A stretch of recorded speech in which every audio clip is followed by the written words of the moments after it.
हाँ जी, hello friends, how are you? So, welcome to our new YouTube channel. Before we proceed, let me again briefly introduce myself. My name is Dr. Gagan Jain, and presently I am an assistant professor of psychology in Manipal University, Jaipur. So basically इस channel का मकसद है कि हम UGC net psychology के जो aspirants हैं उनके लिए जो है कुछ वीडियोस अवेलेबल कर रहे हैं जिससे कि उनको उनका रिवीजन हो सके बेसिकली। और उनको अगर कुछ डिफ़िकल्टी है किसी कॉन्सेप्ट में या किसी और चीज़ में तो they might get help from it. तो इस सीरीज़ में लास्ट वीडियो में मैंने आपसे बात करी थी कि why basically what UGC NET is, किस तरीके के क्वेश्चंस आते हैं, किस तरीके के जो है वो किस तरीके से हमें एग्ज़ाम को अटैम्प्ट करना चाहिए, किस तरीके से हमें कितना वेटेज किस यूनिट को देना चाहिए। Say there are 10 units are there in the psychology syllabus. तो 10 यूनिट्स का मतलब इट डज नॉट मीन कि you need to devote your time equally across all the 10 units because every unit has a different weightage point. So we have discussed it in the last video which you might found in the link, in the link also, and which we have uploaded also on the channel कि कितने questions traditionally और देखें तो पिछले 10 साल में किस unit से ज़्यादा आए हैं और किस यूनिट से कम है, like wise, so you can refer to that. आगे हम जो है एक प्लेलिस्ट क्रिएट कर रहे हैं, इसमें बेसिकली हम 25 से 30 वीडियोस के अराउंड डालेंगे और हम साइकोलॉजी के अलग अलग टॉपिक्स को यहाँ पर लेंगे और उनके बारे में बात करेंगे। तो ऑब्वियसली अभी एग्ज़ाम आने वाला है तो बहुत ज़्यादा टाइम तो हमारे पास नहीं है, लेकिन शॉर्ट स्पैन में जो इम्पोर्टेंट चीज़ें हैं उनको कैसे कवर करना है और उसके बाद उससे रिलेटेड कुछ क्वेश्चंस हैं, किस तरीके से हम उन क्वेश्चंस को अटेम्प्ट करें and all that, will talk about that. Okay, तो इसी सीरीज में जो आज हमारा जो पहला जो टॉपिक है that is basically related with the schools of psychology. Okay, that is basically what a school of psychology.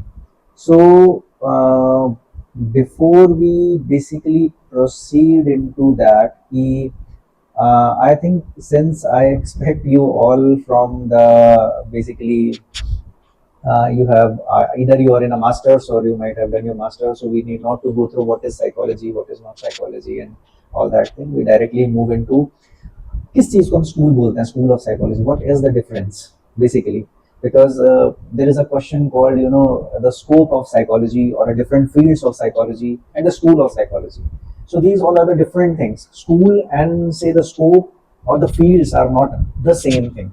Okay, for example, when we talk about the school का मतलब होता है it's a kind of a system of thought that gives a specific answer to three important questions. Okay, that is what psychology should study or what should be the subject matter of psychology. Subject matter psychology का क्या होना चाहिए, this is the number one point. Second, उस subject matter को किस तरीके से approach करना चाहिए, how one should study psychology.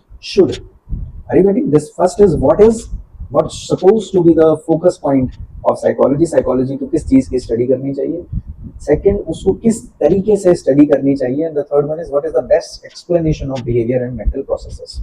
This is basically the third best explanation. तो अभी ये तीन बेसिकली क्राइटेरिया है.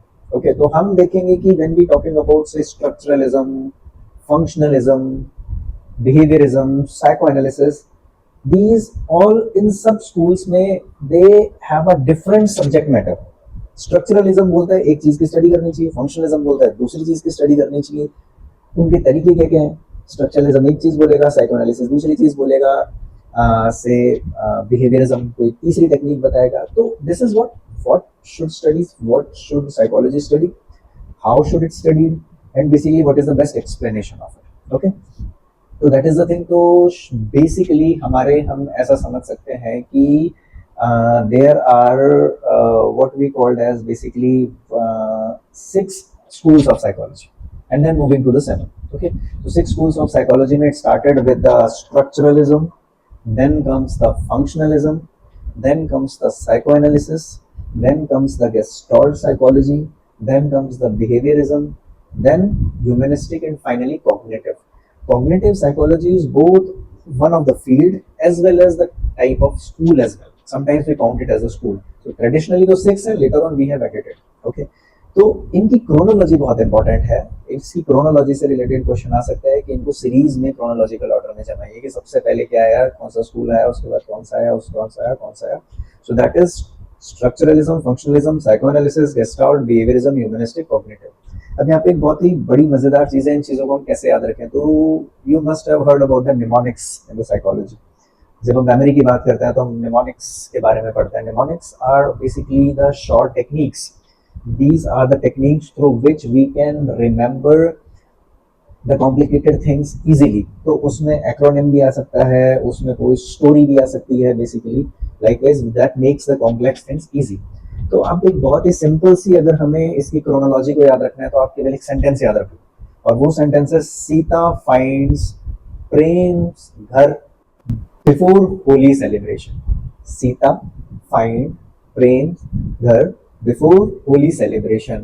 Sita represents structuralism, find represent functionalism, prem represented psychoanalysis, ghar represent gestalt, before represent what, behaviorism, holy represent humanistic, and celebration represent cognitive psychology. Sita find prems ghar before holy celebration, as simple as that. What?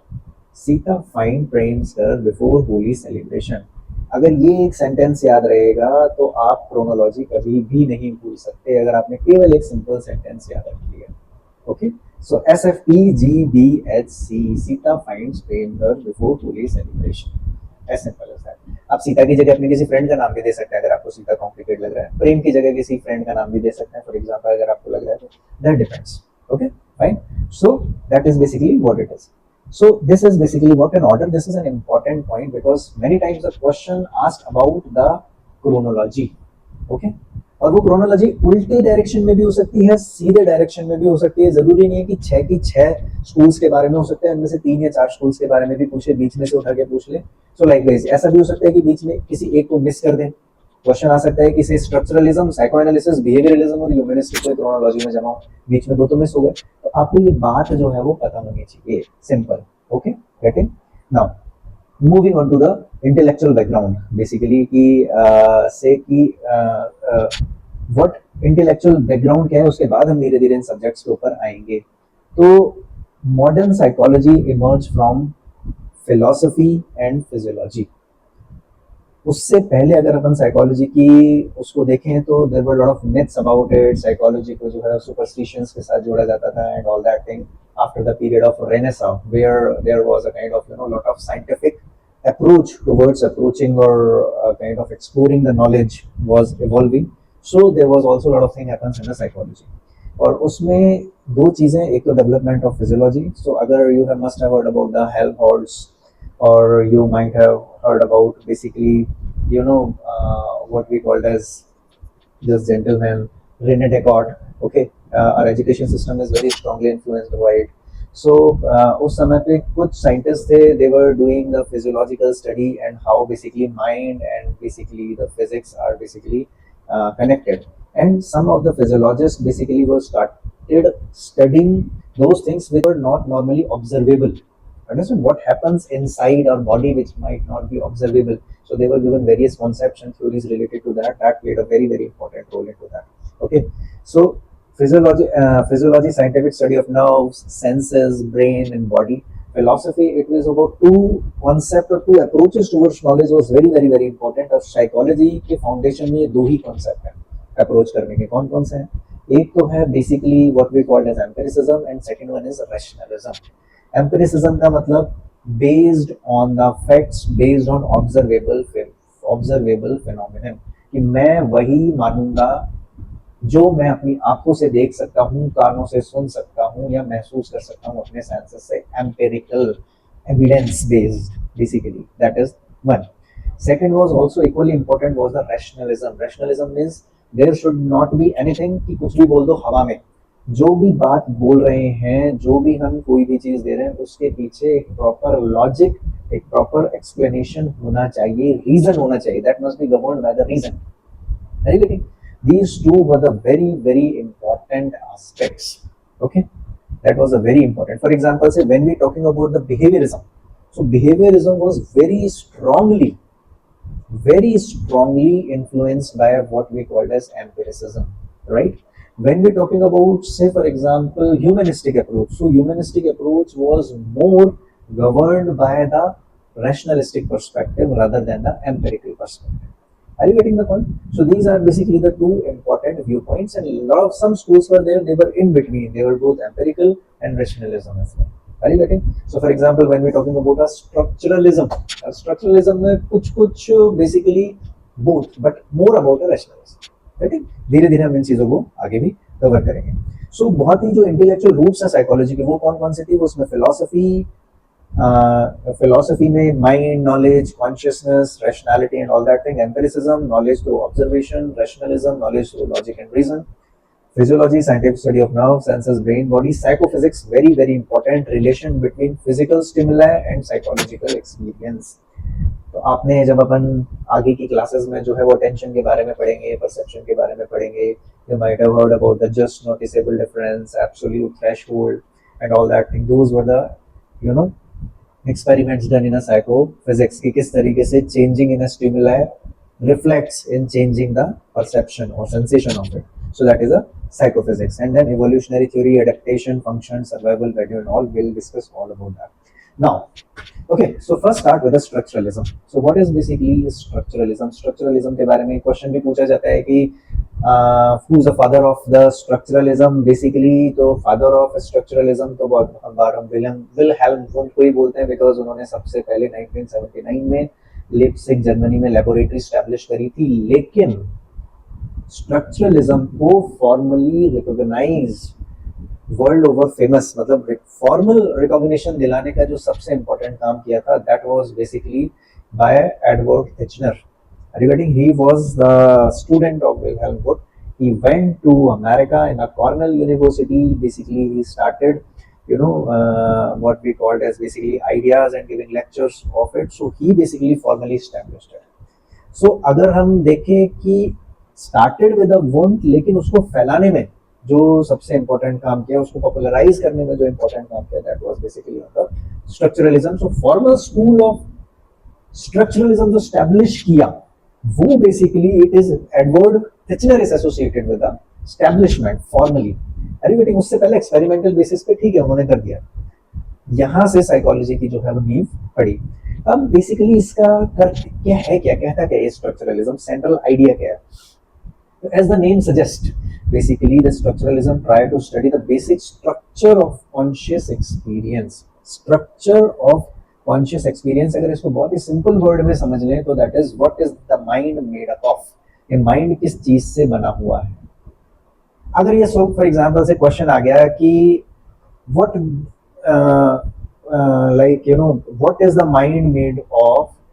This statement has been represented by which school? So simple answer is basically structuralism, basic structure of conscious experience. Remember this word, underline this word, conscious experience, structure of conscious experience. So what does it mean by this? It means what कि किसी भी object से related जो हम जो भी experience कर रहे हैं, से कि there is an apple in front of me. Okay, अब जब मैं उस एप्पल को देख रहा हूँ तो कुछ मेंटल इमेज उसकी मेरे दिमाग में बन रही है.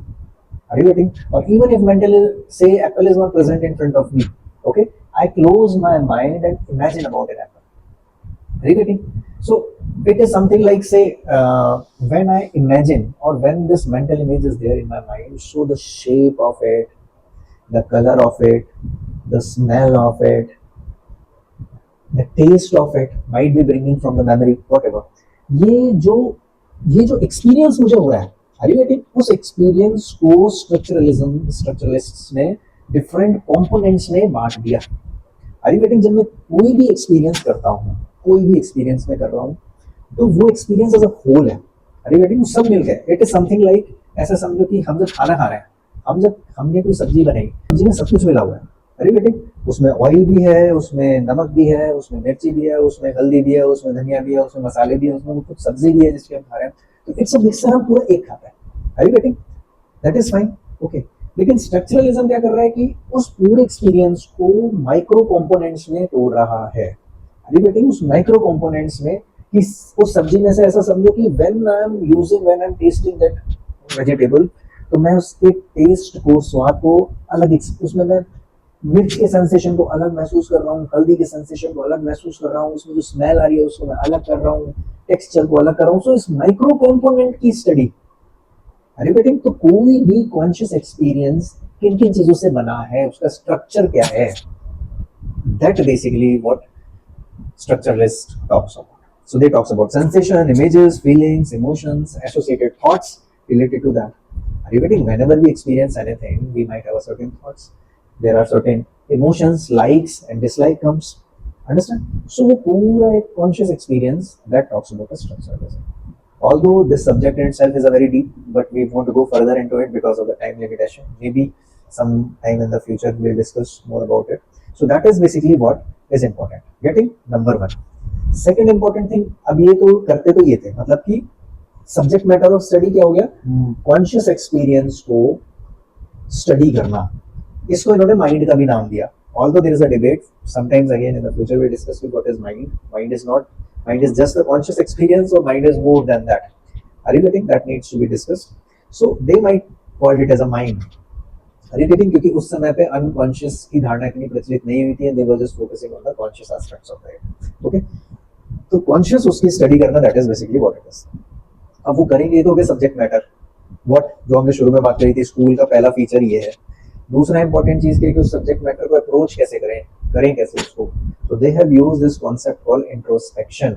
इंट्रोस्पेक्शन का मतलब you just, even when, for example, if any object is present in front of you, or even if not you're imagining about it, you just see by closing your eyes and looking and just started writing, noting or recording, whatever. Are you getting the point? That is basically introspection. अब उसमें बहुत ही important जो उन्होंने idea दिया वो था कि that introspection should be objective in nature. Are you getting? Objective and subjective, the whole psychology की पूरी वो यही है। Why psychology is not placed in a mainstream science? Have you ever wondered कि साइकोलॉजी को हम physics के या फिर केमिस्ट्री के या फिर बायोलॉजी के इक्विवेलेंट क्यों नहीं रखते हैं, हम उसको सोशल साइंसेज में क्यों डालते हैं अधिकतर जगहों पर? Why? Because wherever there is a psychology, subjectivity inevitably comes. It would be very difficult to basically separate the subjectivity and psychology. लेकिन यहाँ पर why we call the first scientific study or scientific approach towards studying the psychology is because they talked about the objective introspection, यानी कि मैं मेरे दिमाग में जो conscious experience हो रहा है उसको ऐसा ही देखूंगा जैसा कि वो है, ना कि मैं खुद की अपनी एक्सपेक्टेशंस, धारणाएं, विचार उसके ऊपर ला दूं। तो जो भी सामने हो रहा है, जो भी मेरे दिमाग में जो भी चीजें आ रही हैं, उनको मैं as it is keeping the distance उसको नोट करूं। Are you getting? Say if you are on the road and you are just watching the vehicles passing by, okay, तो कौन से कलर का व्हीकल गया, क्या उसका शेप था, क्या उसका साइज था, कितनी तेज वो आवाज कर रहा था, you are just noting as it is. Are you getting? Objective introspection. That's why they termed it objective. Remember it. Very, very, very important. So main method क्या था इनका? था introspection. उसमें भी objective introspection. That is a very important thing.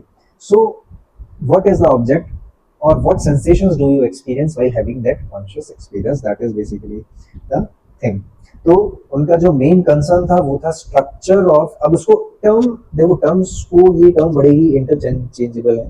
हालांकि अगर अपन को discuss करें डीपली तो इनमें बहुत सारा डिफरेंस है, लेकिन यहाँ पे sometimes they use the word consciousness, sometimes they use the word mind, are you getting? Sometimes they use the word conscious experience, and they all three are interchangeable. Although when we're talking about an Indian perspective, might be consciousness is altogether a very different concept. Are you getting? But we are not going into it. तो structure of consciousness बोल दो। Just wait, वही light चली गई।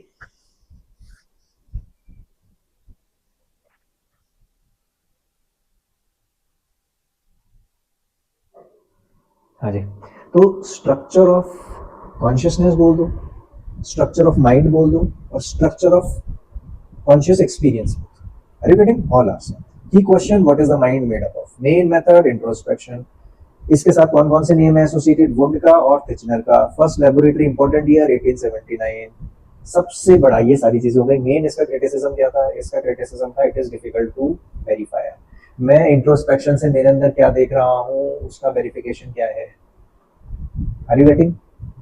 क्योंकि scientific study में भी बहुत ही इंपॉर्टेंट चीज आपने सुनी होगी, अगर आप रिसर्च करते हो या रिसर्च आगे जाके करोगे, कोई दूसरी चीज करोगे, साइंस का एक बहुत इंपॉर्टेंट एलिमेंट है रेप्लिकेबिलिटी, वेरीफाइबिलिटी, कि मैं उसको वेरीफाई कर सकूं। अगर मैं उसको रेप्लिकेट, अगर मैं भी ऐसा एक्सपेरिमेंट करूं तो मैं भी उन्हीं रिजल्ट्स तक पहुंचूं। लेकिन चूंकि introspection is, you called it as an objective introspection, but I can apply it as objectively. Are you getting? I can apply it as a objectively, but it does not mean the other person will go through the same. Are you getting? So that is very very very difficult. तो यहाँ पे इसका सबसे बड़ा जो criticism था कि जैसे ही इन्होंने इंट्रोस्पेक्शन नाम दिया तो ऑटोमेटिकली वो ऑब्जेक्टिव होते हुए भी सब्जेक्टिव बन गया, unfortunately. Getting the point? That is point number 1। Second, इसको रेप्लिकेट भी करना बहुत मुश्किल है, इसको वेरीफाई करना बहुत मुश्किल है कि मैं जो मन में बोल रहा हूँ कैसे बताऊं कि सच में वो चीज हो रही है। हो सकता है कि मैं खुद से बना रहा हूँ, उसको वेरीफाई कैसे करूँ? मैं बोलता हूँ रात में मैंने ये सपना देखा, आप कैसे बता पाओगे कि ये जो मैं बोल रहा हूँ कि मैंने ये सपना देखा है सच में ही मैंने ये सपना देखा? हो सकता है कि मैं खुद बना रहा हूँ, मेरी imagination. Are you getting? Something like the same with an introspection. That is basically what a problem with this concept.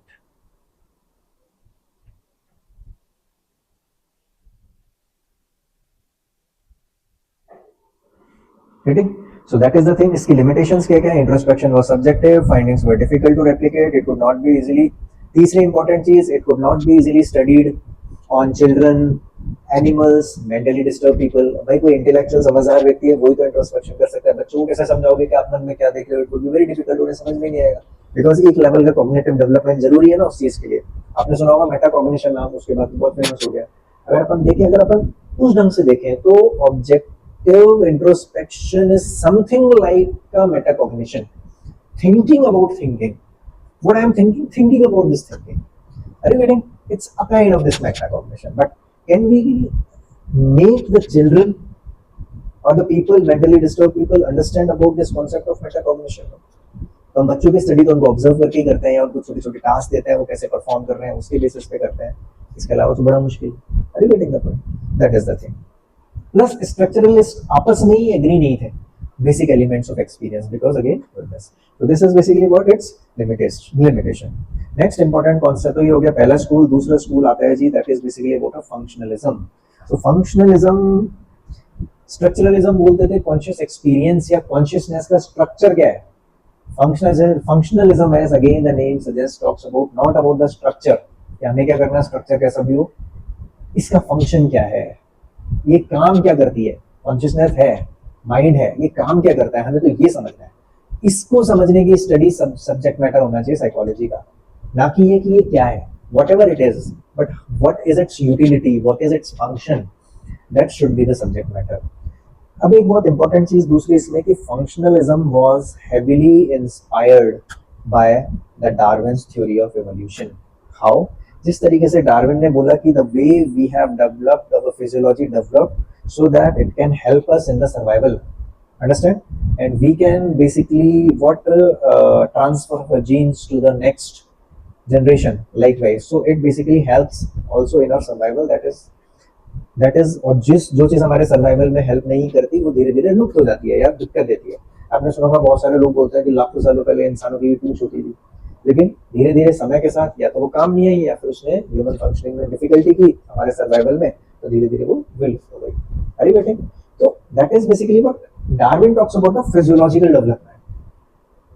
Here functionalist are trying to say कि हमारे जो कॉन्शियसनेस के फंक्शन है या माइंड के फंक्शन है वो भी वही होते हैं जो हमें हमारे सर्वाइवल में हेल्प करते हैं, इनकी कुछ ना कुछ यूटिलिटी होनी चाहिए।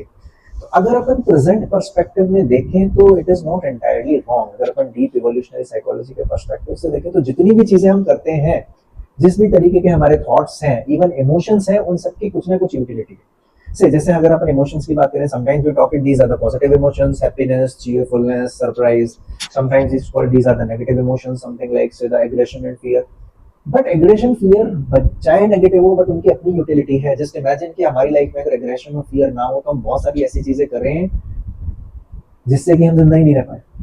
अरे बेटी, मुझे तो डर नहीं लगता था, मैं तो रोड के बीच में चल रहा हूँ। है ना, मेरे को तो डर नहीं लगता साहब, मेरे को तो बहुत गुस्सा आता है, मैं तो कुछ, it has its own utility.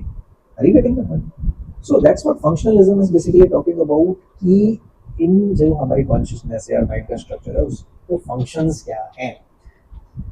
Are you getting? तो कुछ सबसे फेमस फिगर जो है फंक्शनलिज्म का, that is basically William James. William James was also basic philosopher और उन्होंने बहुत सारी बुक्स लिखी रिलीजन के ऊपर भी, साइकोलॉजी के साथ.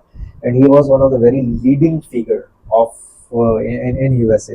Understand? He made it very popular.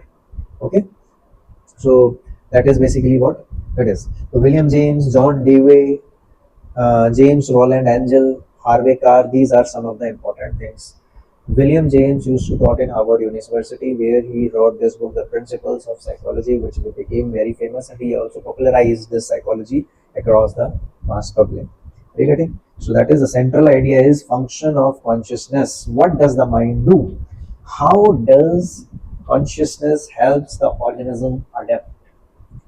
अगर ये क्वेश्चन आए कि which school is closely related, which school is basically closely related to the evolutionary perspective or psychology or Charles Darwin theory of evolution, so that is the functionalism. Functionalism. Hear this? So physical trait helps an organism survive. Functionalism argued that mental process and behavior may also help us in adaptation. Okay? तो structuralism और functionalism में clear का difference आपको पता होना चाहिए. Structuralism mind किस चीज से बना है, क्या चीज बनी, माइंड है क्या. फंक्शनलिज्म ये काम क्या करता है. Structuralism element based, micro element, sensation, smell, shape, texture. Are you getting? Functionalism function based. Structuralism के main figure Wundt and Titchener, functionalism का William James. Structuralism introspection, functionalism is more about observation, comparison and all that thing. It was not solely focused on introspection. Are you getting? That is the thing. So these are basically some of the important right. तो contributions of functionalism बहुत सारे हैं. अगर अपन applied psychology में देखें, education में, child में, individual differences में, evolution में, तो उस सब में functionalism का कि how basically फंक्शन क्या है, माइंड का फंक्शन अलग अलग जगहों पर किस तरीके से काम करता है. तो that played a very important role. इसकी लिमिटेशंस है कि it was less systematic than structuralism. Structuralism को उन्होंने प्रॉपर काइंड ऑफ से द प्रोटोकॉल डेवलप किया कि अपने को माइंड की स्टडी करनी है तो किस तरीके से करनी है, step by step by step by step. It was less structured comparatively. कोई एक क्लियरली डिफाइंड मेथड नहीं था कि आप ऑब्जर्वेशन भी कर लो, आप कंपैरिजन भी कर लो, अभी भी कर लो, अनलाइक केवल इंट्रोस्पेक्शन करना है. थोड़ा सा ब्रॉड और वेग हो गया. अरे गेटिंग? थोड़ा सा ब्रॉड और वेग हो गया और धीरे धीरे फिर ये अलग अलग फील्ड्स में जाके मिल गया, इंडिविजुअली नहीं रहा. That is basically the thing. Now the third school is a gestalt. तो ये बहुत इंपॉर्टेंट. इसमें जो सेकंड इंपॉर्टेंट पॉइंट है वो कि कैसे ये इवोल्यूशनरी साइकोलॉजी के साथ जुड़ा है, डार्विन के प्रिंसिपल्स के साथ जुड़ा है. That is an important point two remember from exam point of view and also from understanding. Third is basically Gestalt psychology. Gestalt psychology is basically what structuralism was saying is studying an experience in its components, micro parts. Understand? Gestalt is saying that any experience cannot be studied in parts. We have to take it as a whole. That's why Gestalt psychology की जो बहुत famous statement है, the whole is more than the sum of its parts. This is very important because वो आपस में जो interact करके जो उनका function बनता है, that changes the whole chemistry. Are you getting the point? मैंने last class में भी example दिया था, अगर आप देखोगे, say we have a mobile. ठीक है, इस मोबाइल के आप सारे components को निकाल के टेबल पे रख दो. Camera, chip, battery, screen, memory, XYZ जितनी भी चीजें, उन सबको हमने एक जगह पे रख दिया. वही कंपोनेंट है जो जुड़े हुए थे लेकिन अभी अलग अलग हैं. Can we call it a mobile? No. Can it be of any use?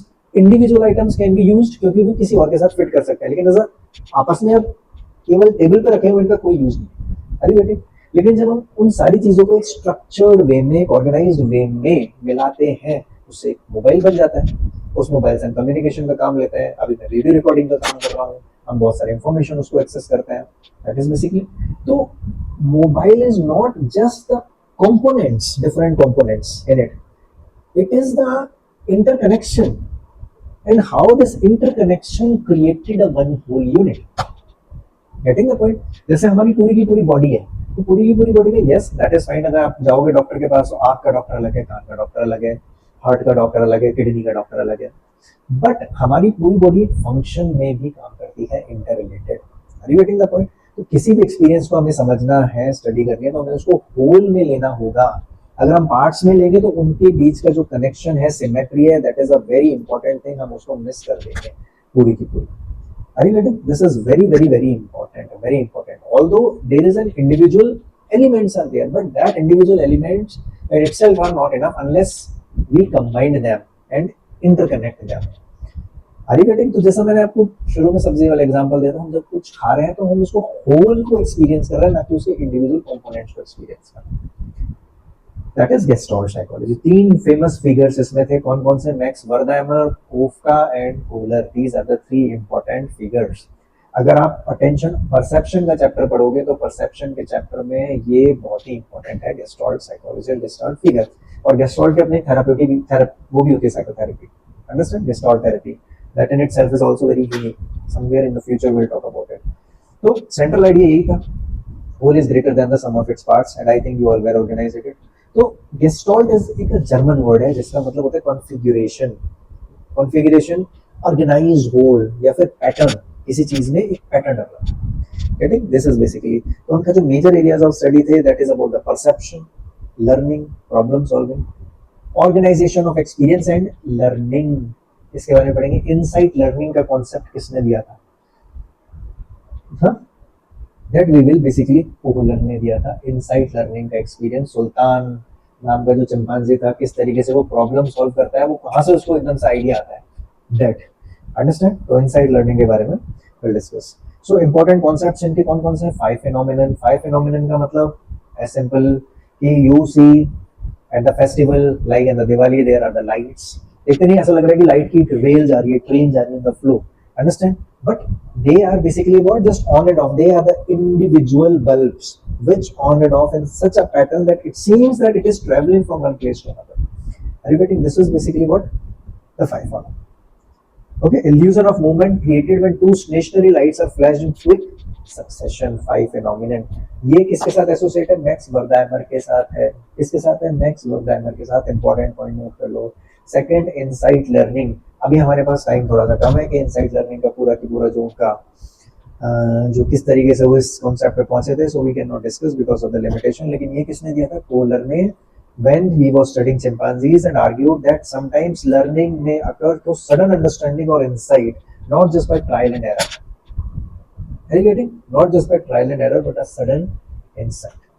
Getting? This is. So उसके बाद they have given about the laws of perceptual organization in which proximity, similarity, closer, continuity, all these things were an important aspect.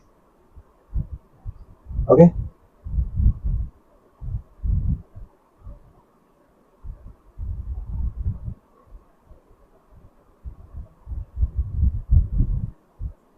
ठीक है जी।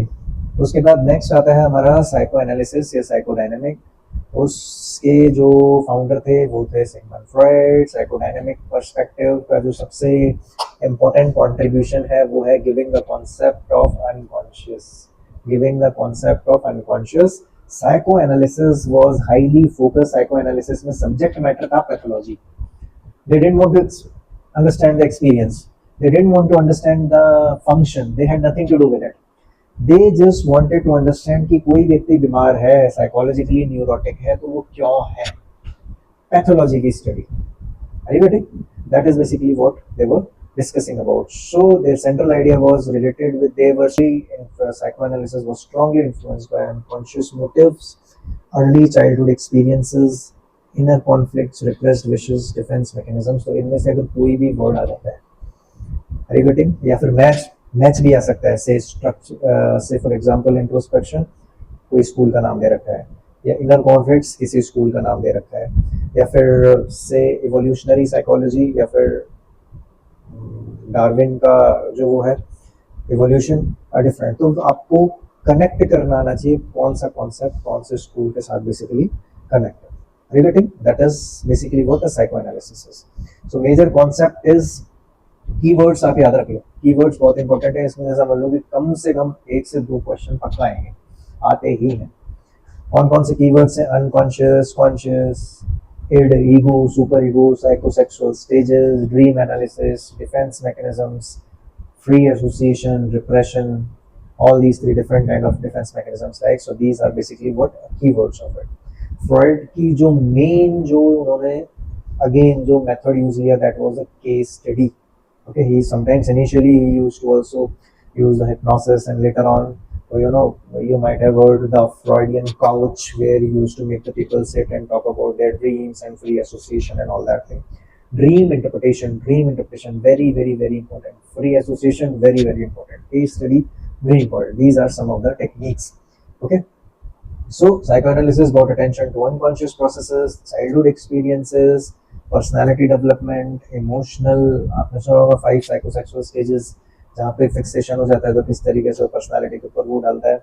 Emotional conflict, defence mechanism and all. इसका जो सबसे बड़ा जो limitation है था बेसिकली वो ये था कि Freud was over emphasised on the sexuality. Are you getting? Sexuality. Overemphasis on sexuality.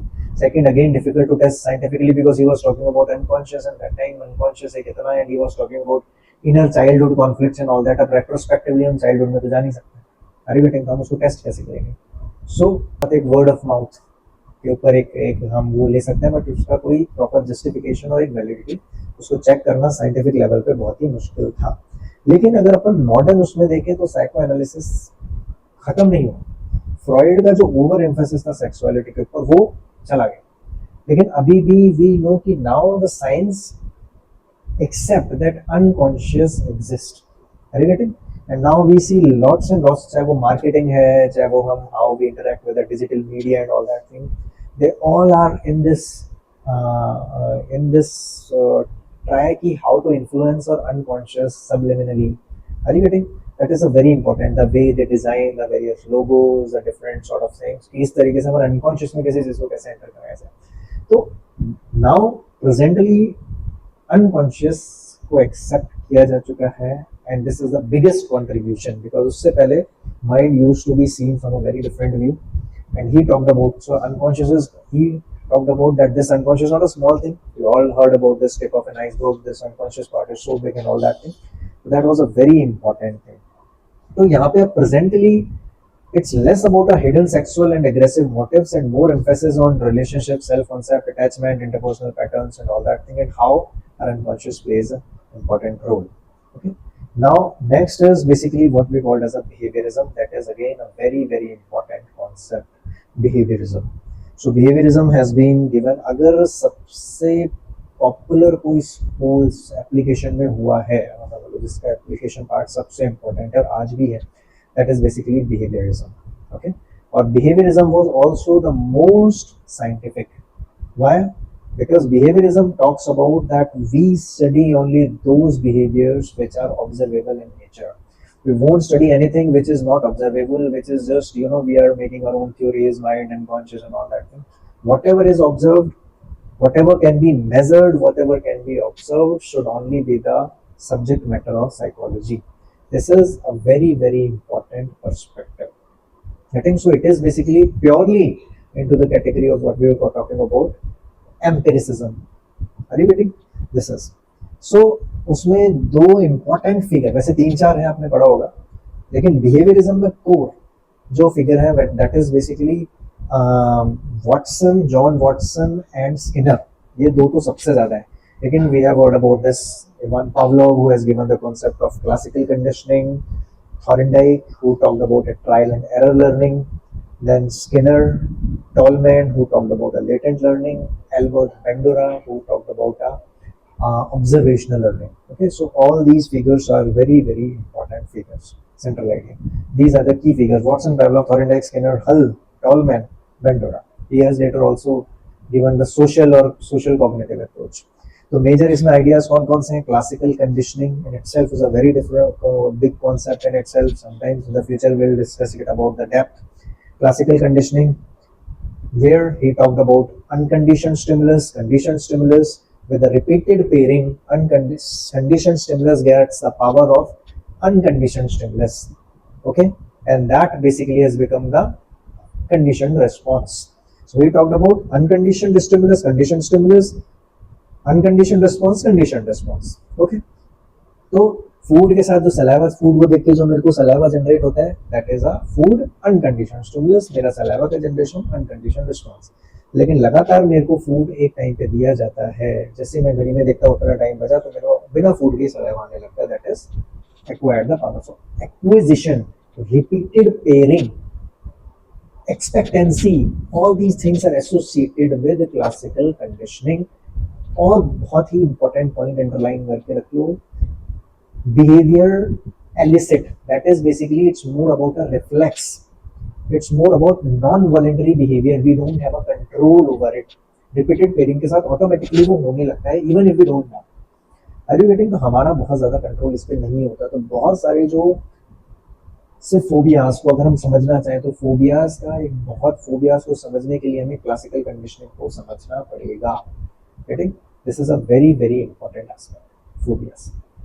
Okay, phobias को डायरेक्टली समझा जा सकता है तो वो क्लासिकल कंडीशनिंग। एक दूसरा law of effect, law of effect का मतलब गिवन बाय एडवर्ड थॉर्नडाइक, जब उन्होंने बेल्स कैट्स के साथ प्रयोग किया था, responses followed by satisfying consequences are more likely to be repeated. तो ये है साहब। उसके बाद जो थे वो operant conditioning, operant trial and error, basically that was given by Thorndike. उसके बाद ऑपरेंट कंडीशनिंग जो कि दिया स्किनर ने, उसमें क्या था? उसमें था पनिशमेंट और reinforcement, reinforcement, punishment, positive punishment. जब एक पहली इंपॉर्टेंट चीज, पनिशमेंट हमेशा बिहेवियर, रीइंफोर्समेंट हमेशा बिहेवियर को स्ट्रेंथन करने के लिए दिया जाता है, पनिशमेंट बिहेवियर को कम करने के लिए दिया जाता है।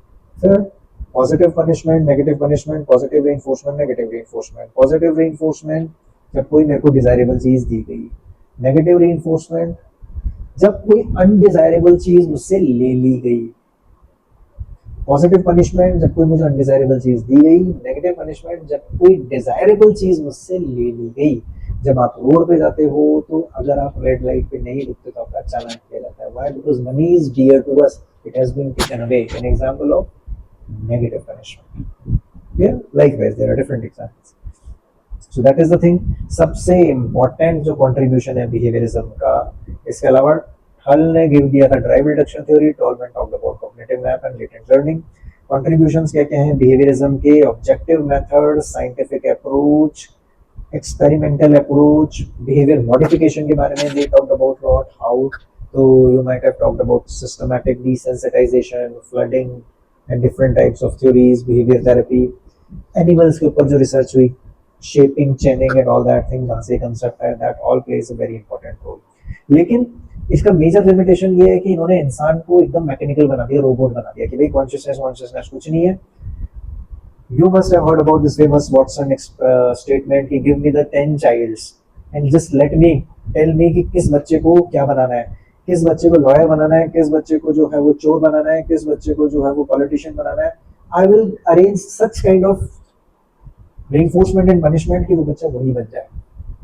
है। तो हमारा खुद का एलिमेंट क्या है? तो बिहेवियरिस्ट बोल रहे हैं कि we are completely controlled by an outside environment. Outside environment में जिस तरीके का रिइंफोर्समेंट और पनिशमेंट हमारे चारों तरफ होगा, एक्सपोजर होगा, उसी तरीके से हम बन जाएंगे। सो देयर इज बेसिकली, देखे जाए तो there is no free will at all, there is a complete determinism only and only, right?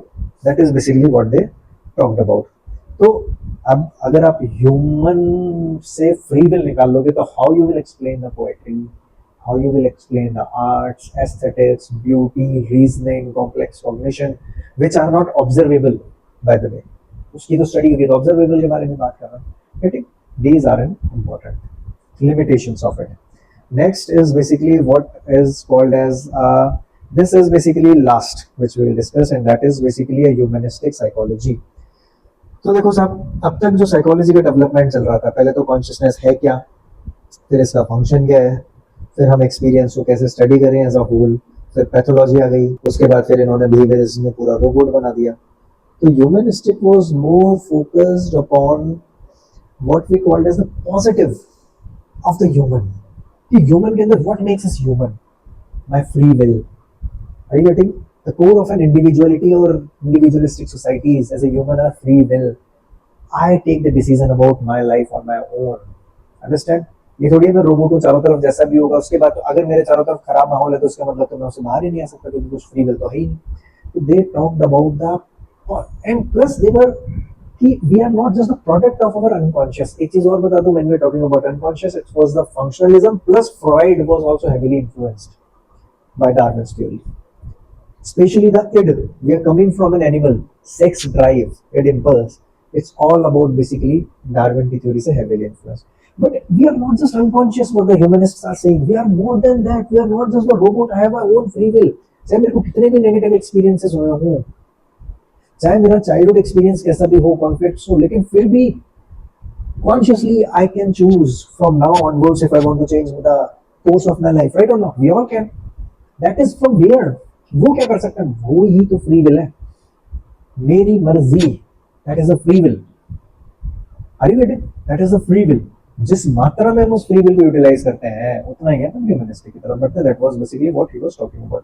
Three important figures of the humanistic was psychology was Abraham Maslow, Carl Rogers and Rollo May. कभी अपन के बारे में बहुत detail में बात करेंगे. बहुत ही ज्यादा interesting and also inspiring as well. Okay, so central idea वो argues that human beings are not merely controlled by unconscious conflicts or environmental conditioning. They are conscious, choice-making, meaning-seeking, and growth-oriented. Meaning-seeking. You all must ask one answer from yourself. Why you are pursuing for this UGC NET psychology? Why? Why? कर क्यों रहे हो भाई? That gives you the जरूर कहीं ना कहीं आपका कुछ तो मीनिंग होगा ना कि यार मैं करूंगा तो क्योंकि मुझे फिर से मेरे को जो एकेडमिक्स में जाना है, मुझे पीएचडी करनी है, मेरा कोई ऑप्शन तीसरा खुलेगा करियर का. That's why I am doing it. There must be some meaning behind whatever we are doing. We are not doing anything out of this nowhere की बस मैं तो कर रहा हूँ, मेरे को तो पता नहीं, मेरे को तो कोई पीछे से धक्का मार रहा है इसलिए कर रहा हूँ. No, right? That is basically what. तो basically there are three forces in the psychology. हम बात करते हैं थ्री फोर्सेस. सबसे पहला जो फोर्स था वो था साइको एनालिसिस, अनकॉन्शियस वाला. सेकंड वाज बिहेवियरिज्म, चारों तरफ का एनवायरनमेंट जो है डिटरमाइन करता है हमारे बिहेवियर को. And this is the third force which talks about the free will, self concept, self actualization, जहां पे इन्होंने नीड हायरार्की थ्योरी दी थी जो मोटिवेशन के बारे में पढ़ेंगे. Personal growth, subjective experience, unconditional positive regard given by this Carl Rogers. Very important. Human dignity, meaning. Maslow known for hierarchy of needs, self actualization, peak experiences. ये keywords याद रख लो, matching में काम आएंगे. मैचिंग में बहुत सारे क्वेश्चंस आते हैं, ऐसे अच्छे से keywords याद रख लो. Rogers known for client centered therapy, self concept, congruence अच्छे से याद रख लो. Unconditional positive regard, fully functioning person. These are the keywords associated with the different people from these schools. Understand. इसका कंट्रीब्यूशन साइकोथेरेपी में है, positive view of human nature, self and identity studies, motivation और most importantly positive psychology में. लेकिन again limitations क्या है? To optimistic, less scientific, may underestimate unconscious biological or social constraints which we all are governed by. So these are basically some of the concepts. है ना. उसके बाद cognitive psychology है, वो सारा उसमें आ ही जाएगा. तो ये कुछ मेन कॉन्सेप्ट्स थे. इसमें बस लास्ट में मैं आपको एक बहुत सिंपल याद रखने के तरीके बता देता हूँ. सबसे पहले जो हमने लाइन बोली थी याद रखने की, वो क्या है? बेसिकली क्रोनोलॉजी अगर आपको याद रखनी है तो that is Sita find Prem's घर बिफोर होली सेलिब्रेशन. लास्ट में celebration is equal to cognitive psychology which will further discuss any time.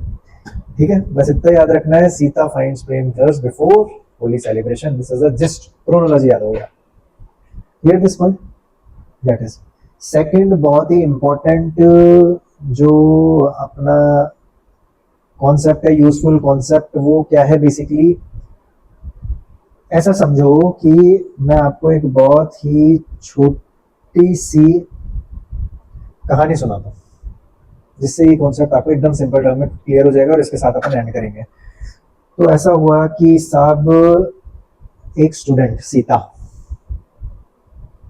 ठीक है, और से गगन और कोई भी XYZ किसी का भी नाम ले लीजिए, वो एक मेले में गए. ठीक है, और मेले में जो है सबसे पहले उन्होंने उनको पहली स्टॉल में एक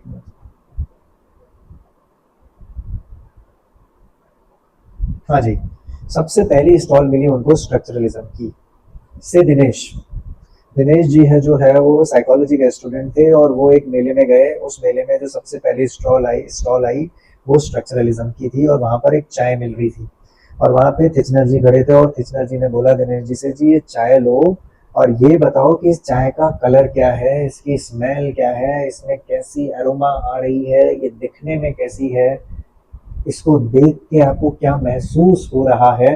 दैट इज बेसिकली, तो थिचनर asked about what kind of sensations you are feeling while you have this cup of chai in your hand. That represent the structuralism. When this Dinesh moved to the next stall where he keeps, उस दिनेश जी के हाथ में उस चाय का cup बरकरार था, ठीक है. तो दूसरे स्टॉल पे जो है, ऐसा समझो कि साहब जेम्स विलियम्स मिले, स्ट्रक्ट फंक्शनलिज्म वाले, और उन्होंने बोला कि ये छोड़ो कि चाय का स्मेल क्या है और चाय का कलर कैसा है और चाय क्या है, आप मेरे को ये बताओ कि चाय पीते क्यों हो, चाय का काम क्या है, चाय जब आप पीते हो तो चाय करती क्या है. That is basically what represented by functionalism. उसके बाद वो जब थोड़ा सा और आगे बढ़े तो साहब जो है वो साइको एनालिसिस के स्टॉल थी, वहां पे फ्रॉइड खड़े थे, और वो बोले कि चाय वाय तो सब ये बहाना है, आपकी कुछ हिडन से डिजायर्स हैं जिसके कारण आप ये मेले में आए हो, चाहे तो आपने यूं ही ले रखा है हाथ में दिखाने के लिए, लेकिन उसके पीछे आप कुछ और ढूंढ रहे हो. That is he was talking about an unconscious motives. Understand. जैसे वो नेक्स्ट स्टॉल पे गए तो कमाया साहब गेस्ट हॉल साहब क्या बोल रहे हैं, गेस्ट हॉल साहब ये बोल रहे हैं कि यार सुनो, ये जो स्ट्रक्चरलिज्म वाले बोल रहे ना, आप जब चाय को पी रहे हो तो पूरी चाय को एक्सपीरियंस करो, आप उसकी स्मेल को और कलर को और टेक्सचर को और कप के वेट को अलग अलग मत देखो. This whole count as a single experience of experiencing this chai in a holistic way. That is basically what they are saying. और ह्यूमनिस्टिक वाले के बिहेवियरिज्म वाले जब वो बिहेवियरिज्म के स्टाइल पे गए तो behaviourism was, it has nothing to do with the chai. It has nothing to do with the hidden desires. Behaviorists were busy about just observing you, how you take the chai, how you sip it, how you smell it, just watching your facial expressions while you just take the sip. That was what the job of the behaviorist. Are you getting? When you moved into onto the next slide where you found the next stall where you found the humanistic, they talk that you are having the chai, but have a chai with a respect, with a self-worth, self-growth. See how it has making you the better human. Are you getting? How it is making you more conscious. That is what the humanists were talking about. Okay. And last, the cognitive wale, they were talking about the thinking process of how you have chosen that. But anyway, this is basically the story. ये story मैंने इसलिए बताई जिससे कि आप इन concepts को briefly समझ सकें. So thank you very much. I hope you all have enjoyed this video. इसी तरीके से रेगुलरली हम आगे के कॉन्सेप्ट्स लेंगे. लगभग on a daily basis I'll upload one video, okay, related to the different concepts that might be relevant from the UGC psychology. And also separately will, अभी थोड़ा सा टाइम कॉन्स्टेंट है कि ऑलरेडी क्लास 1 घंटे से ऊपर हो चुकी है. So we'll also discuss about the sample questions related to what kind of question comes and all that thing. If you need this, इस तरीके से क्वेश्चंस को भी अगर अपन डिस्कस करें तो you can just comment on the comment box नीचे. So we might have a separate class dedicatedly for approaching the different kind of questions. Okay. So that is the thing. और इससे related जो course material है I'll also try to give it to you. Thank you very much.